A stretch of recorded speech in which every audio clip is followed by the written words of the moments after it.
Hello students, welcome to my YouTube channel physics blog.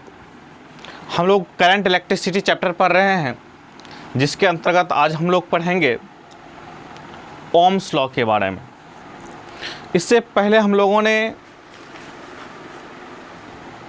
Current क्या होता है, resistance क्या होता है, पोटेंशियल डिफरेंस क्या होता है, ये सब चीज़ें जान चुके हैं। ओम्स लॉ दरअसल ये जो है करंट और पोटेंशियल डिफरेंस के बीच के रिलेशन को एस्टेब्लिश करता है। और ओम्स लॉ के बारे में आप नीचे के क्लास में भी जान चुके हैं। आज हम उसको प्रूव भी करेंगे और उसके बारे में जानेंगे। तो आज का क्लास जो होगा वो ओम्स लॉ का होगा।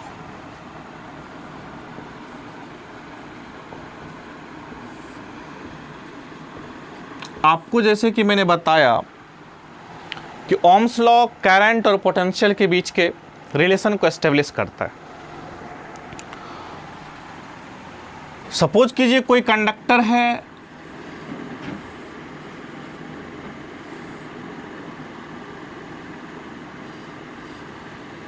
जिसका पोटेंशियल भी है और करंट इससे आई बार रहा।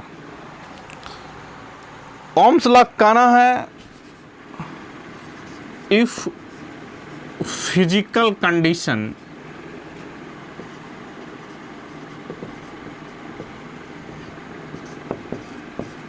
इज सेम या फिर कांस्टेंट।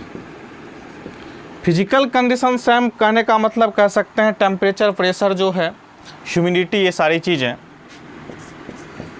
टेम्परेचर हो गया, प्रेशर हो गया, ह्यूमिडिटी हो गया, etc सेम है तो then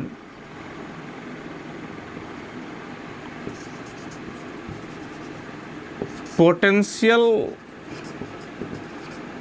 difference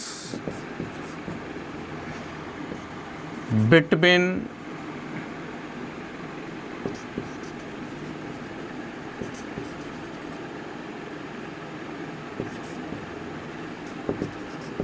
two ends of conductor is directly proportional to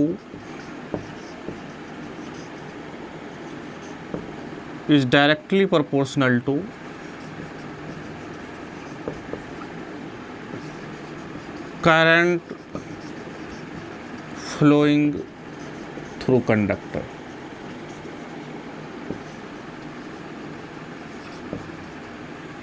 Ohm's law का कहना है कि अगर फिजिकल कंडीशन सेम है, दैट मीन्स टेम्परेचर कांस्टेंट है,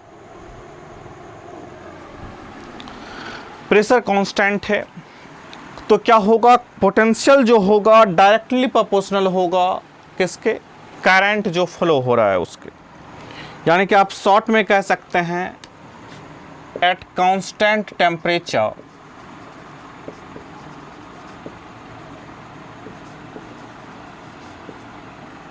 current is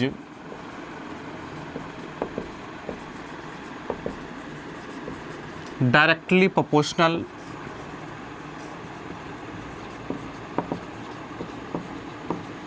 to voltage।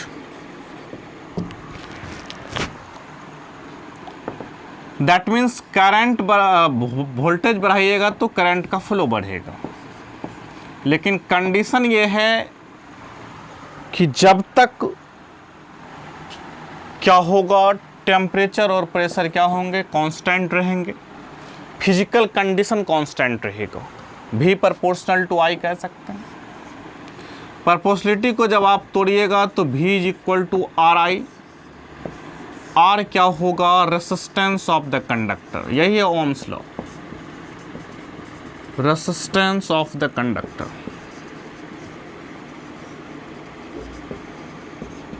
ठीक है। अगर हम कांस्टेंट टेम्परेचर पे फिजिकल कंडीशन अगर सेम है अगर भी और आई के बीच में ग्राफ ड्रॉ करें तो ये ग्राफ कुछ इस तरह से स्ट्रेट लाइन आता है। ठीक है, यह है ग्राफ बिटवीन भी एंड आई। इस ग्राफ से आप देख रहे होंगे कि जैसे जैसे आप पोटेंशियल बढ़ा रहे हैं तो क्या हो रहा है, करंट का फ्लो बढ़ रहा है, या फिर जैसे जैसे आप करंट का फ्लो बढ़ा रहे हैं पोटेंशियल बढ़ रहा है। यहाँ से स्लोप इसकी बात करें तो स्लोप इसका होगा v बाय आई, या फिर कह सकते हैं डेल्टा v बाय आई। ठीक है, किसी दो पॉइंट्स के बीच का पोटेंशियल डिफरेंस आप निकालिएगा तो उसको डेल्टा v लिखिए। Delta v by I is equal to आप कह सकते हैं यहाँ से r, यहाँ से कह सकते हैं ना v by I is equal to r।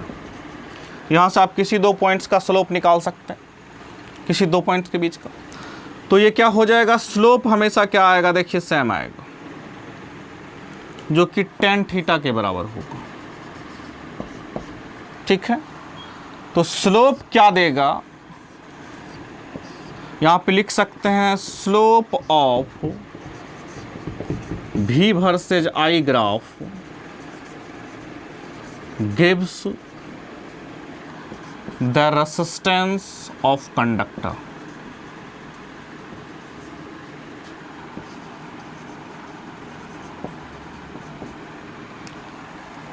कोई दिक्कत यहाँ पर, एक जो है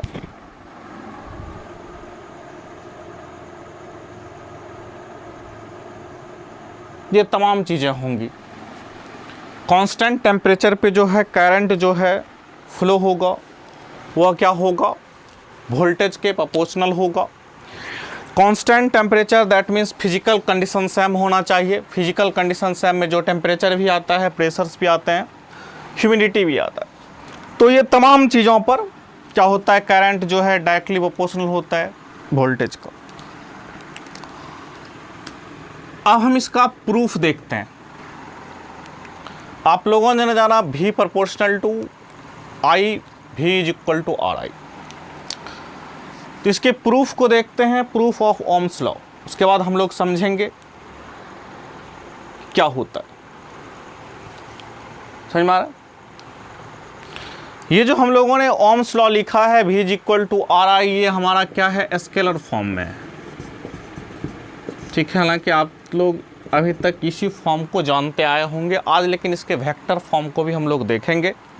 उम्मीद है कि आप लोग पिछले क्लास के वीडियो लेक्चर्स को देख करके आए होंगे, तब इस क्लास के वीडियो लेक्चर को समझने में मज़ा आएगा।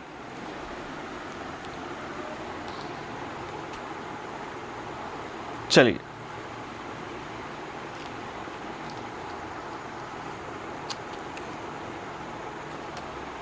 है ना, यानी कि जो ओम्स लॉ को फॉलो करेगा उसके लिए क्या होगा, स्लोप v वर्सेज r क्या देगा, रेसिस्टेंस देगा जो tan थीटा के बराबर होगा।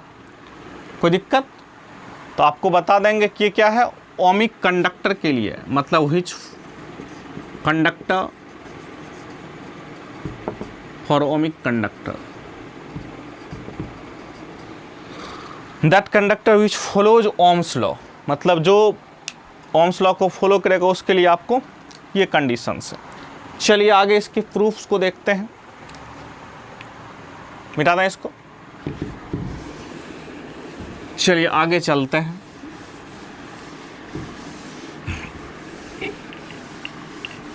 कुछ रिजल्ट्स की तरफ।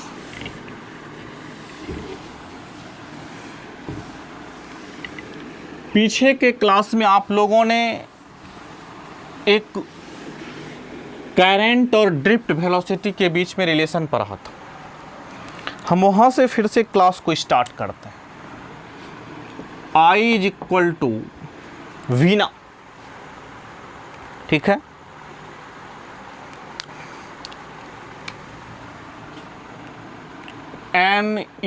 NEAVD, ये आप लोगों ने पिछले क्लास में पढ़ा था, जिसमें आपको पता है n क्या है, number of electron per unit volume है, E क्या है, चार्ज ऑन इलेक्ट्रॉन है, A cross section area of conductor है, VD क्या है, ड्रिफ्ट वेलोसिटी है।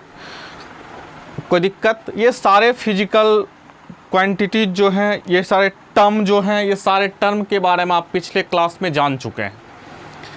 अगर आप लोगों को इस सारे टर्म के बारे में जानना है तो आप पिछला वीडियो लेक्चर देख सकते हैं, जिससे आपको सारी चीज़ें समझ में आ जाएंगी। यहाँ से हम लोग इसको थोड़ा यहाँ लिखते हैं, ज़्यादा आप लोगों को क्लियर रहेगा। NEAVD, VD is equal to आपको बताया गया है EE/m टॉ एवरेज। टॉ एवरेज को इस तरह से हम लोग लिखते आए हैं, टॉ पर वार।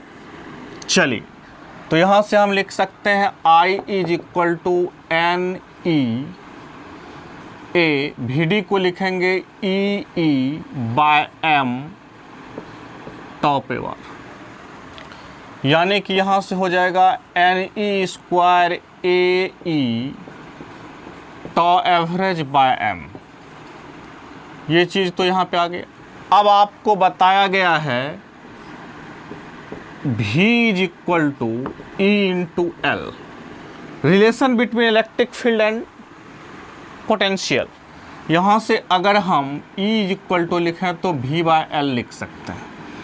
मैं यहाँ E के बदले में लिख रहा हूँ V/L, NE² A, इसको लिखेंगे V टॉ एवरेज, L को नीचे ला लेते हैं ML।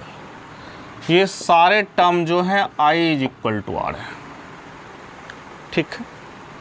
यहाँ से अगर बात करें तो हम इसको इधर कर लेंगे तो V/I इज इक्वल टू पलट जाएगा ML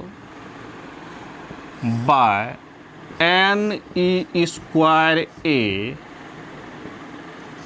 टॉ एवरेज। यही हो जाएगा ना, ML upon NE² A tau average. अब यहाँ पर देखिए, आगे की तरफ चलते हैं तो कुछ आपने जो कंडीशन लिया है वो कंडीशन है एट कांस्टेंट टेम्परेचर। एट का कि आपको पता है eight constant temperature Ohm's law follow होते हैं। जब देखिए कांस्टेंट टेम्परेचर रहेगा तो आपको दिख रहा होगा m है mass of the conductor, sorry mass of electron, L है मास ऑफ इलेक्ट्रॉन है जो कि कांस्टेंट होगा बिकॉज टेम्परेचर कांस्टेंट है। L लेंथ ऑफ कंडक्टर, ये भी कांस्टेंट होगा क्योंकि बिकॉज टेम्परेचर कांस्टेंट है। Number of electron per unit volume, इसके बारे में आपका क्या कहना है? टेम्परेचर कांस्टेंट है तो ये भी कांस्टेंट होगा। चार्ज ऑन इलेक्ट्रॉन की बात कीजिएगा, ये भी क्या होगा? कांस्टेंट होगा। एरिया ऑफ कंडक्टर, ये भी क्या होगा? क्यों कांस्टेंट की बात कर रहे हैं? क्योंकि टेम्परेचर क्या है? कांस्टेंट है। Average relaxation time, average relaxation time, ये भी क्या होगा? कांस्टेंट होगा। ये सारे टर्म्स जो होंगे कांस्टेंट होंगे कब? If temperature is constant, temperature is constant, जो कि टेम्परेचर कांस्टेंट होने से ये सारे टर्म कांस्टेंट हो जाएंगे। जब ये सारे टर्म कांस्टेंट हो जाएंगे तब हम यहाँ से लिख सकते हैं V/I is equal to constant. उस कांस्टेंट का नाम दे देते हैं V/I is equal to R, ठीक है। यानी कि V equal to R I, यहां से कह सकते हैं V प्रोपोर्शनल टू I। ठीक, तो कंडीशन क्या है? टेम्परेचर कांस्टेंट होना चाहिए, दैट मीन्स फिजिकल कंडीशन क्या होना चाहिए? कांस्टेंट होना चाहिए। तो आप लोगों ने देखा कि हम लोग प्रूफ कर पाए कि V जो है प्रोपोर्शनल है I का, ये चीज़ों को।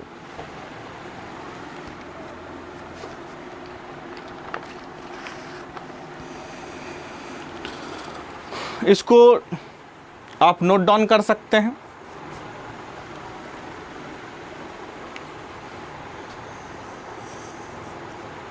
चलिए आगे की तरफ चलते हैं। अब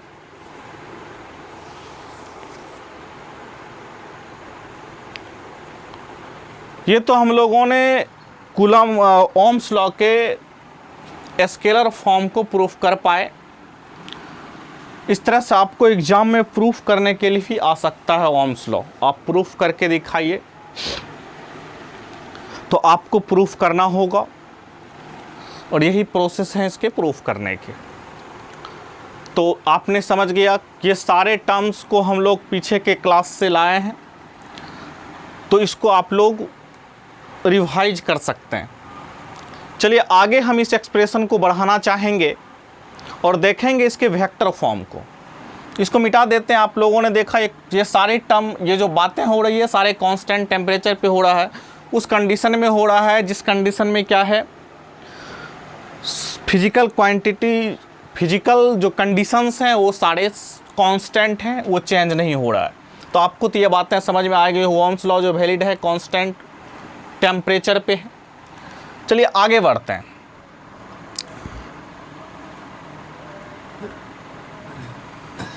चलिए इसको मिटा दें, आगे देखते हैं। इस एक्सप्रेशंस को हम आगे लेकर के चलते हैं। V by I is equal to, इस एक्सप्रेशन को हम आगे लेकर के चलते हैं और देखते हैं ओम्स लॉ के वेक्टर फॉर्म को। यहाँ से आपको जो टर्म हम लोग डिफाइन करने जा रहे हैं, आप इसको ज़रा देखिए। हम इसको अगर एडजस्ट करने की कोशिश करें तो हम लिख सकते हैं V by L is equal to, V by इसको क्रॉस मल्टीप्लिकेशन किए तो M by N E square tau average multiplied by नीचे में एरिया। ठीक है, और ये ऊपर से इधर से आई चला जाएगा। चलिए हमने लिखा V बाय एल, ये हमारा है आई। आप लोग कंफ्यूज मत होइएगा। अब आप बताइए V बाय एल को हम क्या लिख सकते हैं? E लिख सकते हैं।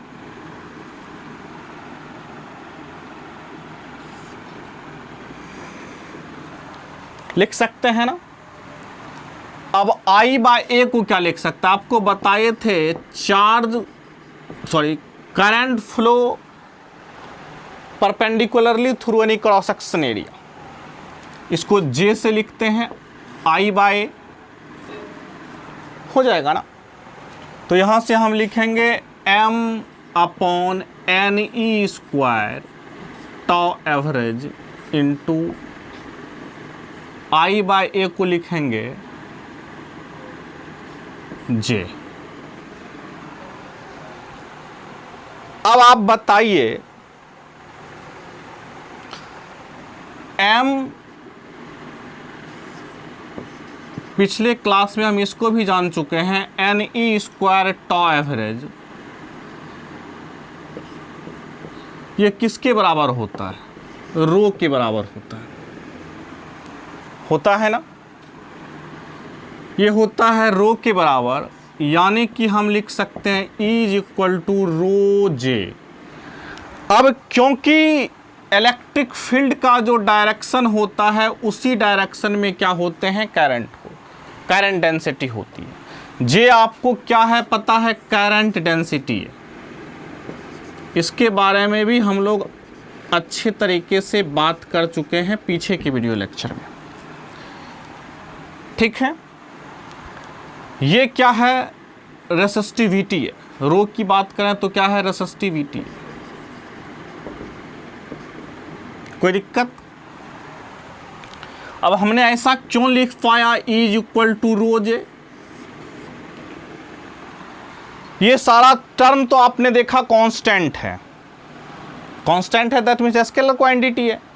लेकिन वेक्टर की बात करें तो ये दोनों है। इलेक्ट्रिक फील्ड और करंट डेंसिटी का डायरेक्शन आप देखे होंगे कि क्या होता है, आप जब करंट का फ्लो होता है किसी पोटेंशियल डिफरेंस के क्रॉस, तो आप ये देखिए इलेक्ट्रिक फील्ड का डायरेक्शन है और करंट का फ्लो ये होता है, और इलेक्ट्रॉन इसके अपोजिट डायरेक्शन में फ्लो करता है। तो क्योंकि करंट का जो डायरेक्शन होता है वही करंट डेंसिटी का डायरेक्शन होता है, लेकिन परपेंडिकुलरली होता है, तो क्रॉस सेक्शन एरिया के, तो यहाँ पर आप बात कीजिएगा तो ई और जे दोनों सेम डायरेक्शन में, तो इसको हम आराम से लिख सकते हैं। आपको रो तो पता है, कांस्टेंट टेम्परेचर पे सारे चीज़ कांस्टेंट है। ये सारे टर्म्स को हम साइड में लिख रहे हैं आपको ताकि समझ में आए। चलिए अब आगे बढ़ते हैं। आपको एक बताए थे रो इज इक्वल टू 1/सिग्मा, सिग्मा कंडक्टिविटी। पिछले क्लास में हम डिस्कस कर चुके हैं कि सिग्मा क्या होता है, कंडक्टिविटी ऑफ द मटेरियल। तो यहाँ पर हम लिख सकते हैं E vector is equal to 1/सिग्मा इंटू जे वेक्टर। यहाँ से J vector is equal to कहते हैं सिग्मा इंटू ई वेक्टर।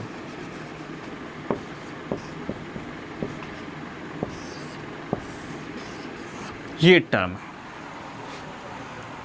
ये एक्सप्रेशन जो है कूलम्ब्स लॉ है, सॉरी कूलम्ब्स लॉ नॉट, बार बार कूलम्ब्स लॉ याद आ जाता है, ओम्स लॉ है वेक्टर फॉर्म में। इस एक्सप्रेशन को भी कह सकते हैं, इस एक्सप्रेशन को भी कह सकते हैं। दोनों में देखिए कांस्टेंट ही है दोनों टर्म, तो इस दोनों एक्सप्रेशन को हम क्या कह सकते हैं, ओम्स लॉ। अगर आज कूलम्ब्स निकल जाएगा मुंह से आप लोग समझ लीजिएगा ओम्स के बारे में बोल रहे हैं। Ohm's law in vector form, ठीक है।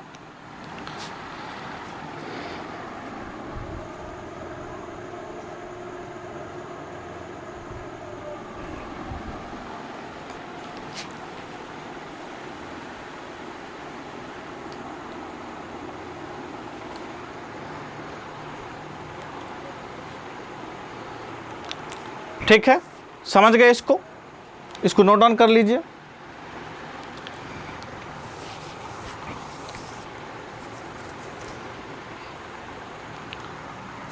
चलिए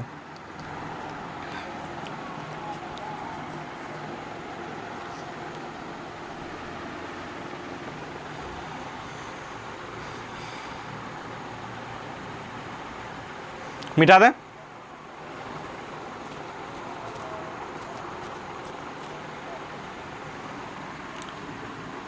ये सारे टर्म हम लोग पहले डिस्कस कर चुके हैं। जितने भी टर्म आज लाए हैं, जितने भी एक्सप्रेशंस में यूज किए हैं टर्म, सारे टर्म मैंने बारी बारी से वीडियो लेक्चर में डिस्कस कर चुके हैं। आज हम उस सारे टर्म को कलेक्शन करके एक जो रिलेशनशिप एस्टेब्लिश किए हैं कांस्टेंट टेम्परेचर पे, वो क्या है, पोटेंशियल डिफरेंस और इलेक्ट्रिक करंट के बीच का है। चलिए मिटा देते हैं इसको।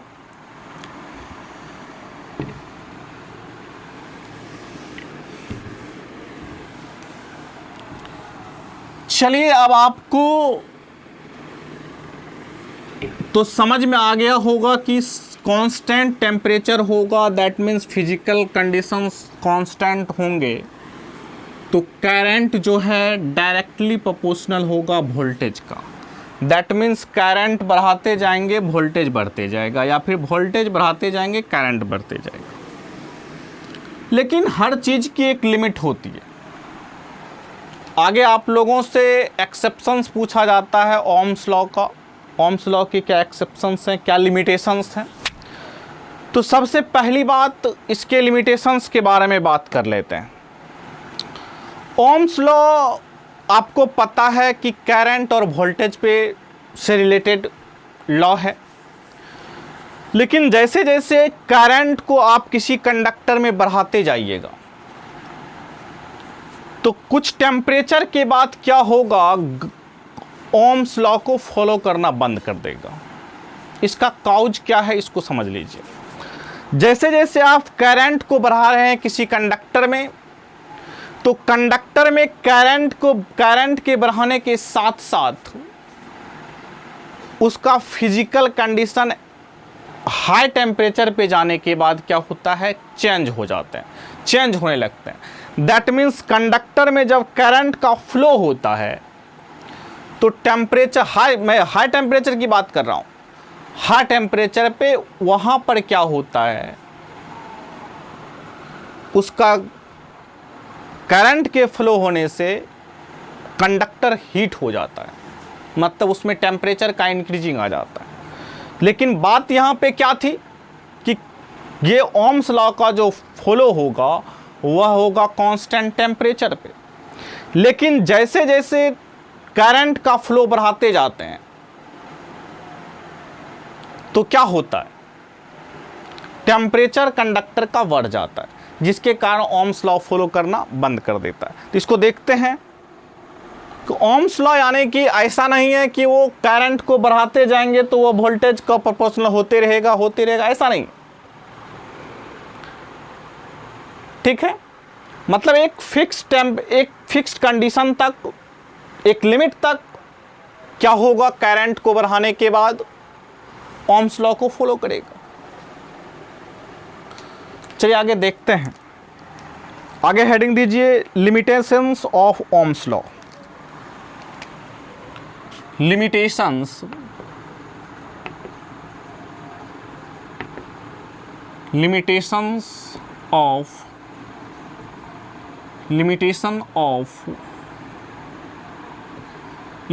Of Ohm's law.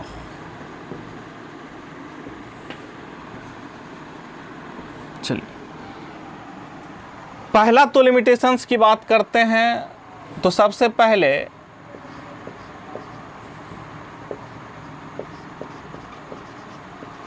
Does not follow Ohm's law at high temperature.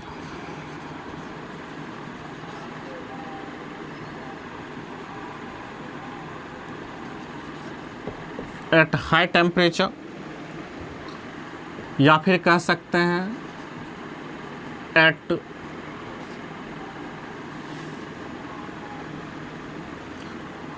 ऐसे मतलब does not follow Ohm's law at high flowing current. Current का फ्लो अगर ज़्यादा हो रहा है तो बढ़ते चला गया तो क्या होगा, ओम्स लॉ का फॉलो नहीं होगा। यानी कि हमेशा ग्राफ जो है V वर्सेज I का वह ओम्स लॉ को फॉलो नहीं करेगा। यहाँ पर देखिए,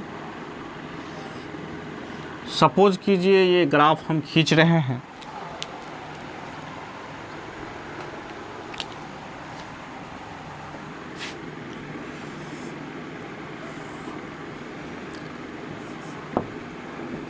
ये कुछ दूर तक तो ये चलेगा, ठीक है, लेकिन इसके बाद इसके ग्राफ जो हैं कुछ इस तरह से होने लगेंगे, ठीक है। जाना चाहिए था इसको ऐसे, लेकिन ये बैंड हो गया। मतलब इस कंडीशन तक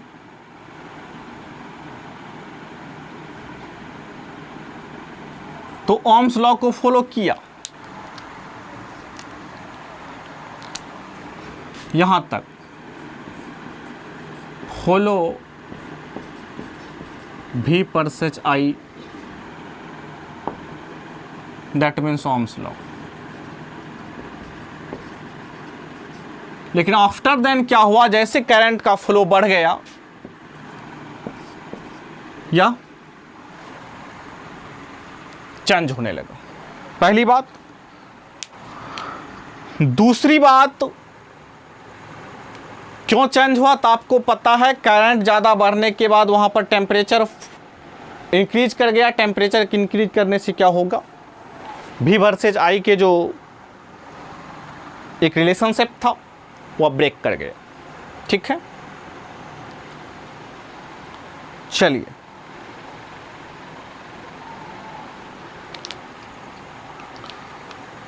अगला कंडीशन देखिए।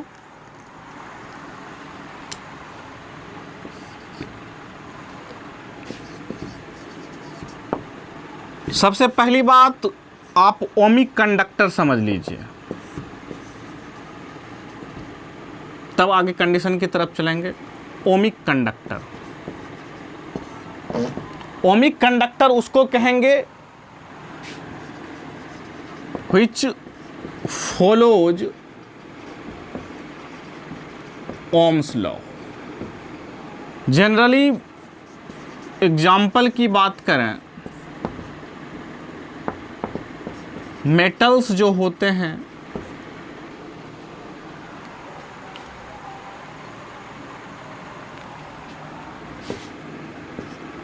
वह फॉलो करते हैं।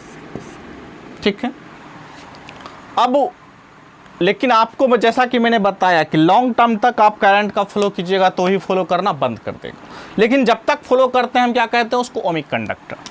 अब एक आता है नॉन ओमिक कंडक्टर। मेटल्स में आप ले सकते हैं सिल्वर का रॉड ले लीजिए आप, या फिर कॉपर का रॉड लीजिए, आप ये तमाम चीज़ें ले सकते हैं एग्जाम्पल में। नॉन ओमिक कंडक्टर जो होगा which does not follow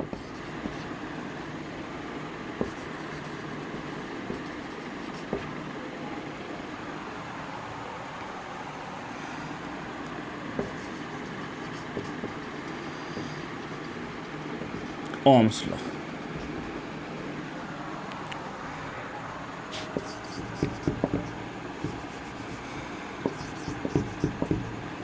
example में आप ले सकते हैं सेमीकंडक्टर,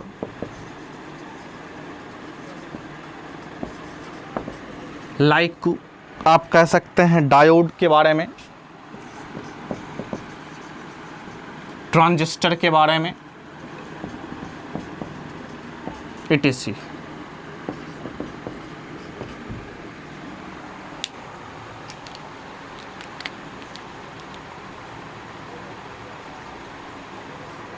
इसको लिख लिए।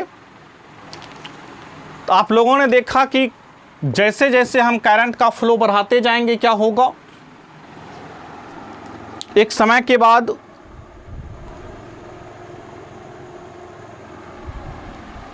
फॉलो करना बंद कर देगा। क्या फॉलो करना? V और I के बीच का जो एक स्ट्रेट लाइन का जो ग्राफ आ रहा था उसके दोनों के बीच में वो आना बंद हो जाएगा।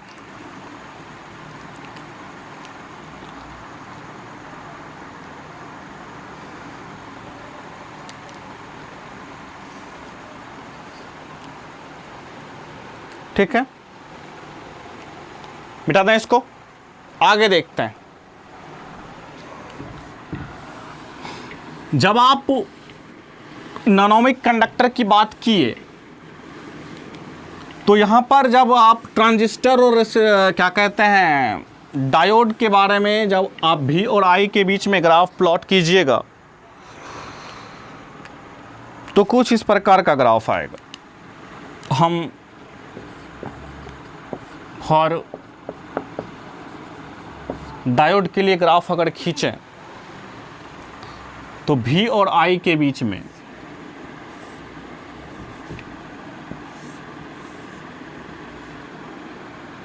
ये सपोज कीजिए V है, ये I, इधर पॉजिटिव भी नेगेटिव भी। जब ग्राफ खींचिएगा आप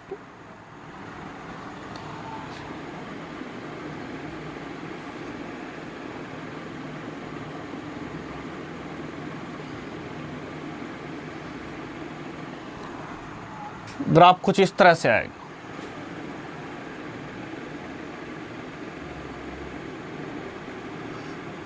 ठीक है,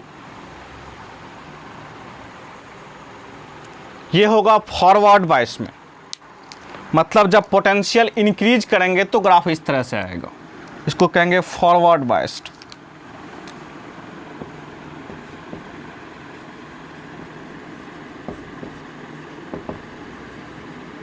दैट मीन्स आप कह सकते हैं डायोड सब जो है V और I के बीच के रिलेशनशिप को फॉलो नहीं करता। देख रहे हैं, ये फॉरवर्ड बायस्ड में कुछ इस तरह का ग्राफ आता है।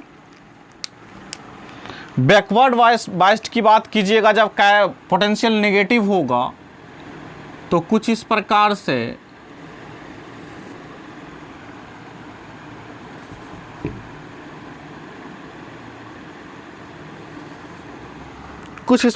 आएगा।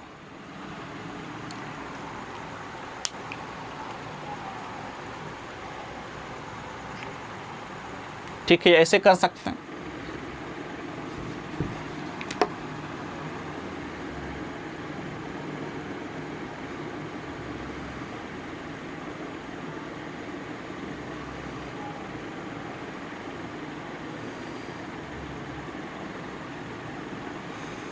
ठीक है,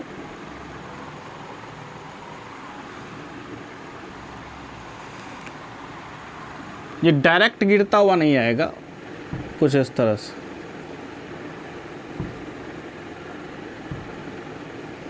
ठीक है, ये होगा बैकवर्ड बायस्ड।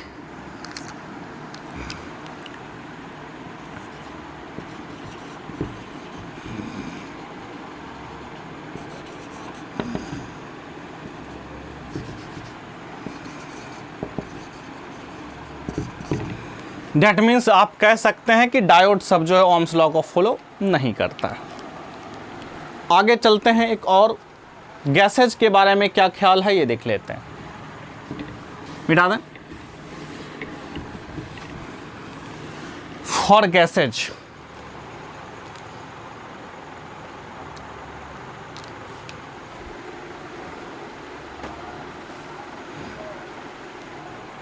गैसेज की बात करें,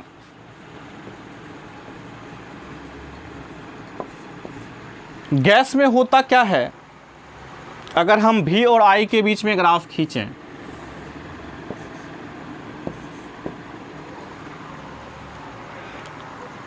कुछ कंडीशन तक हल्का सा फॉलो करता है, मतलब उसके बाद क्या होता है, ग्राफ इंक्रीज कर जाता है, मतलब ये स्ट्रेट लाइन फॉलो नहीं करता है। ठीक है, स्ट्रेट लाइन फॉलो नहीं करते हैं। फिर आफ्टर देन क्या होता है, यह डाउन होने लगता है इस तरह से, इस तरह का ग्राफ देखने को मिलता है। ठीक है, इस पे बात कीजिएगा, यहां तक आपको जो दिखाई पड़ा 3 रीजन में, इस रीजन को कहते हैं लीनियर रीजन।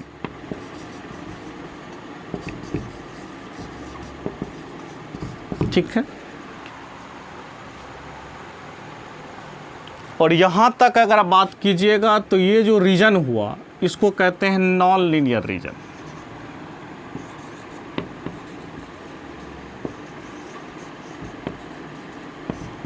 ठीक है, अब क्योंकि यहां से गिरने लगा, इस पार्ट को कहेंगे negative resistance region.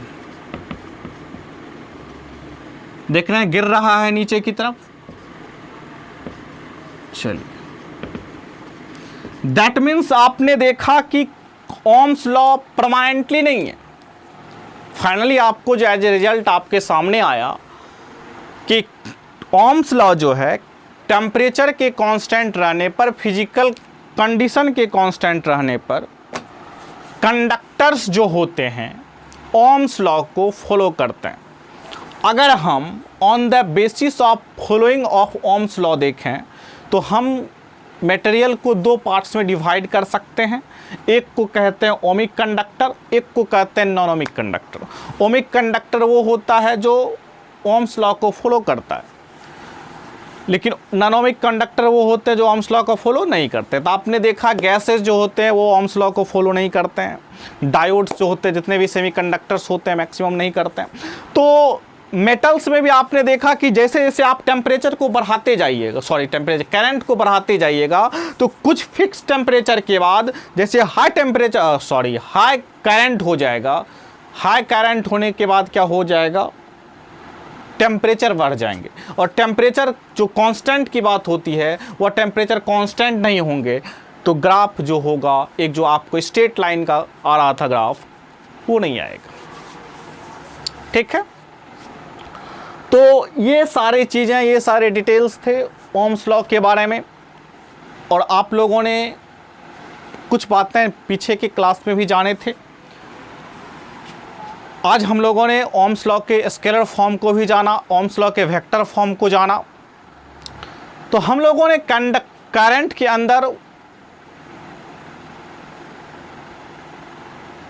Ohm's law, potential difference, current, resistance, ये सारे टॉपिक्स पढ़ चुके हैं। कल हम अगले टॉपिक के साथ आएंगे। मिलते हैं नेक्स्ट वीडियो में अगले टॉपिक के साथ। तब तक के लिए बेस्ट ऑफ लक। पढ़ाई करते रहिए।